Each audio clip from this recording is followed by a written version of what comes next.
Hey guys, welcome back. अब से हम स्टार्ट करने वाले हैं CSI नेट का इम्यूनोलॉजी का मास्टर क्लास। अभी तक हमने सेल बायोलॉजी पढ़ा जिसमें बॉडी के सेल्स को समझा और सेल सिग्नलिंग उन सेल्स की लैंग्वेज थी। अब पढ़ते हैं इम्यूनोलॉजी जो बॉडी का सिक्योरिटी सिस्टम है। And believe me, CSI net में ये यूनिट बहुत इंपॉर्टेंट है। उसके साथ ही गेट, DBT, ICMR और MSc एंट्रेंस के सारे एग्ज़ाम्स में इम्यूनोलॉजी का बहुत इंपॉर्टेंट रोल है क्योंकि यहाँ से बहुत सारे क्वेश्चंस आते हैं related to vaccine, cancer immunotherapy, autoimmunity, organ transplantation etcetera. तो अब हम इसे ही डिटेल में समझते हैं।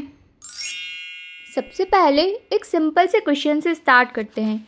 इम्यूनोलॉजी क्या होता है? Immunology is the study of how the body recognises self and non self and protect itself against the infection. ये डेफिनेशन रटने की ज़रूरत नहीं है, सिर्फ कॉन्सेप्ट समझना। हमारी body her second millions of microbe के कांटेक्ट में आती है, लेकिन हम हर सेकंड बीमार तो होते नहीं हैं क्योंकि बॉडी के पास एक हाईली ऑर्गेनाइज्ड इम्यून सिस्टम होता है। इम्यूनिटी का मतलब है बॉडी की ability to resist the disease. ये सिंपल लैंग्वेज में हुआ बॉडी का डिफेंस मैकेनिज्म। ये defence bacteria, virus, fungi, parasites और एबनॉर्मल सेल जैसे कैंसर सेल्स के अगेंस्ट काम करता है। एग्ज़ाम में डायरेक्टली ये रेयरली पूछा जाता है हिस्ट्री ऑफ इम्यूनोलॉजी, तो इसे भी देख लेते हैं। एक फेमस साइंटिस्ट का नाम याद रखना, एडवर्ड जेनर। इन्होंने 1796 में स्मॉल पॉक्स वैक्सीन बनाई थी। तब से ही इन्हें फादर ऑफ वैक्सीनेशन बोला जाता है। उसके बाद आता है लुईस पाश्चर का नाम। इन्होंने रेबीज़ वायरस की एटीन्यूएटेड वैक्सीन बनाई थी और पाश्चराइजेशन का भी प्रिंसिपल दिया था। उसके बाद आते हैं एली मैचिनकॉफ। ये फैगोसाइटोसिस की डिस्कवरी के लिए फेमस है, इससे इन्हें फादर ऑफ सेलुलर इम्यूनिटी भी बोला जाता है। फिर आता है पाल एलिच का नाम, जिन्होंने ह्यूमरल इम्यूनिटी और साइड चेन थ्योरी का कॉन्सेप्ट दिया था। उसके बाद बर्नर्ड ने क्लोनल सिलेक्शन थ्योरी का कॉन्सेप्ट दिया था। अब हम इम्यूनिटी की साइड आगे बढ़ते हैं और समझते हैं कि हम बीमार क्यों पड़ते हैं। हर पैथोजन डिसीज़ नहीं करता। डिसीज़ तब होती है जब पैथोजन की वर्ल्यूएंस बॉडी की इम्यूनिटी से बहुत ज़्यादा हो जाए। इसकी एक सिंपल सी इक्वेशन याद रखो, अगर स्ट्रॉन्ग इम्यूनिटी रहेगी तो डिसीज़ कम होगी और वीक इम्यूनिटी के केस में डिसीज़ ज़्यादा होगी। इम्यून सेल्स का सबसे इम्पॉर्टेंट काम होता है बॉडी को कंटिन्यूसली डिसाइड करना कि ये हमारा मॉलिक्यूल है या फॉरेन मॉलिक्यूल है। अगर अपना हुआ तो उसे कहेंगे सेल्फ और अगर फॉरेन हुआ तो उसे बोलेंगे non self. Normally immune system सिर्फ फॉरेन मॉलिक्यूल्स पर ही अटैक करती है। अगर गलती से सेल्फ मॉलिक्यूल पर अटैक कर दे तो उसे कहते हैं ऑटो इम्यूनिटी। अब इम्यून सिस्टम के कंपोनेंट्स देख लेते हैं। इम्यून सिस्टम सिर्फ WBC से ही नहीं, इसके 3 मेजर कंपोनेंट्स होते हैं। पहला सेल्स, जिसमें इंक्लूडेड है neutrophil, macrophages, dendritic cell, NK cell, B cell and T cell. दूसरा आता है ऑर्गन्स, जिसमें बोन मैरो, थाइमस, स्प्लिन और लिम्फ नोड इंक्लूडेड है। And third is soluble molecules, जिसमें antibodies, complement protein, cytokine and chemokines included है। इसके अलावा इम्यून सिस्टम में 3 लाइन ऑफ डिफेंस होती है, यानी कि बॉडी के पास सिक्योरिटी के 3 लेवल होते हैं। फर्स्ट लाइन ऑफ डिफेंस, ये एक एक्सटर्नल बैरियर है। इसका काम है पैथोजन को बॉडी के अंदर आने ही नहीं देना।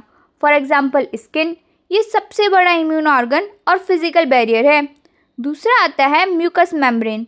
इसमें respiratory tract, digestive tract and urogenital tract included है। थर्ड इज टीयर्स, जहाँ पर लाइजोजाइमल एंजाइम्स प्रेजेंट होती है जो बैक्टीरिया की सेल वॉल को तोड़ती है। नेक्स्ट इज सलाइवा, यहाँ भी लाइजोसोम प्रेजेंट होता है और एंटीमाइक्रोबियल प्रोटीन्स भी होते हैं।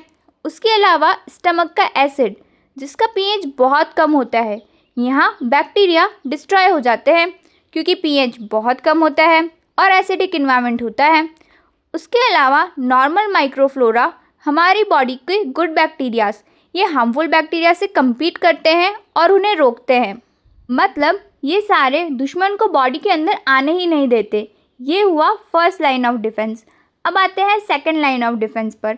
अगर पैथोजन फर्स्ट बैरियर को क्रॉस कर ले तब एक्टिवेट होता है इन्नेट इम्यूनिटी, ये रैपिड रिस्पॉन्स है, within minutes to hours हो जाता है। इसके कंपोनेंट्स हैं neutrophil, macrophage, dendritic cell, NK cell, complement system, cytokine, inflammation and fever. Innate immunity के कैरेक्टरिस्टिक्स देख लेते हैं। ये रैपिड होता है, मतलब कुछ ही मिनट्स में स्टार्ट हो जाता है। नॉन स्पेसिफिक होता है, हर पैथोजन के अगेंस्ट ऑलमोस्ट सेम रिस्पॉन्स देता है।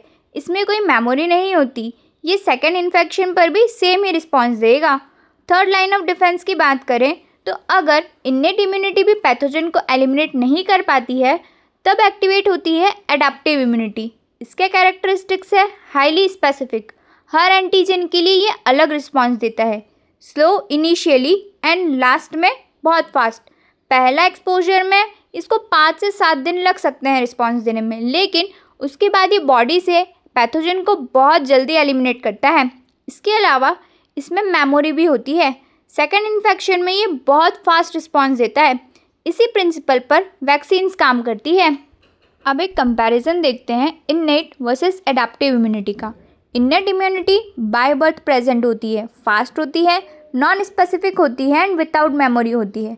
एडाप्टिव इम्यूनिटी एक्सपोजर के बाद डेवलप होती है। ये इनिशियली स्लो होती है, हाईली स्पेसिफिक होती है एंड इसमें मेमोरी प्रेजेंट होती है।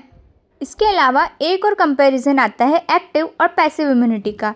एक्टिव इम्यूनिटी बॉडी खुद एंटीबॉडीज़ बनाती है, फॉर एग्जांपल इन्फेक्शन या वैक्सीनेशन के केस में। एंड पैसिव इम्यूनिटी में रेडीमेड एंटीबॉडीज़ बॉडी को मिलती है, for example mother to baby या एंटी सीरम। अब आप सोचते होंगे कि वैक्सीन लगाने के बाद एक ही डिसीज़ दोबारा क्यों नहीं होती? क्योंकि एडाप्टिव इम्यूनिटी मेमोरी सेल्स बनाती है। सेकेंड एक्सपोजर पर ये रैपिड रिस्पॉन्स देती है और यही है वैक्सीन का बेसिक प्रिंसिपल। अब एक interesting point, immunity is not always good, क्योंकि कभी कभी इम्यूनिटी हार्मफुल होती है। फॉर एग्जांपल एलर्जी के केस में, ऑटो इम्यूनिटी के केस में एंड ऑर्गन रिजेक्शन के केस में। ये सब ओवर रिएक्टिव इम्यून रिस्पॉन्स की वजह से होते हैं। ये तो सिर्फ ओवरव्यू था, पिक्चर अभी बाकी है। अगली वीडियो में हम देखेंगे स्टेप बाय स्टेप कि पैथोजन बॉडी में इंटर कैसे करता है, सेल उसे डिटेक्ट कैसे करती है, एंटीबॉडीज़ कैसे बनती है और फाइनली पैथोजन एलिमिनेट कैसे होता है। ये पूरी सीरीज़ एक कनेक्टेड स्टोरी की तरह चलेगी। मिलते हैं आपसे अगली वीडियो में डिटेल्ड इम्यूनोलॉजी के डिस्कशन के साथ। तब तक के लिए पढ़ते रहिए। Thank you so much for watching.